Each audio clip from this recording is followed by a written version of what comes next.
مرنا چاہیے بڑے بھائی کو، مر گئے چھوٹے بھائی، ایسا کہنا کیسا ہے۔ دو بھائی تھے، بڑے بھائی بیمار تھے، چھوٹے بھائی کا اچانک انتقال ہو گیا۔ کچھ لوگوں کا یہ جملہ تھا کہ مرنا چاہیے تھا بڑے بھائی کو لیکن مر گیا چھوٹا بھائی، ایسا جملہ کہنا کیسا ہے۔ بسم اللہ الرحمن الرحیم۔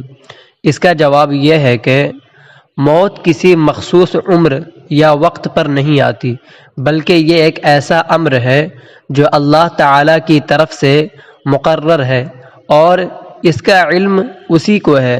عمر کا تعلق موت سے نہیں ہوتا، لیکن کچھ احادیث میں یہ بتایا گیا ہے کہ صدقہ دینے سے بری موت سے بچا جا سکتا ہے اور عمر میں اضافہ ہو سکتا ہے، لہذا مذکورہ موت رب کی رضا سے ہوئی ہے، اس لیے ہم سب کو رب کی رضا پر راضی رہنے کا حکم ہے کہ مرضی مولا از ہما اولا، یعنی ہر حال میں اللہ کی رضا بہتر ہے۔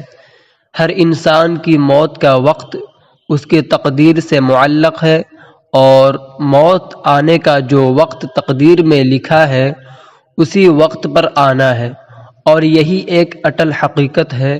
محض احتیاطی تدابیر اختیار کرنے سے موت کا وقت تبدیل نہیں ہوتا۔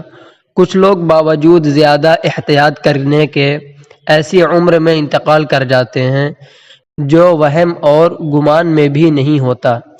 تاہم مختلف احادیث مبارکہ میں کچھ اعمال جیسے دعا، والدین کی خدمت اور لوگوں کی خدمت کرنے وغیرہ سے موت کو ٹلنے کے بارے میں بتایا گیا ہے، جیسے کہ حدیث شریف میں مروی ہے، حضرت سلمان رضی اللہ عنہ سے مروی ہے کہ رسول اللہ صلی اللہ علیہ وسلم نے فرمایا، دعا ہی قضا کو ٹالتی ہے اور صرف نیکی ہی عمر میں اضافہ کرتی ہے۔ واللہ اعلم۔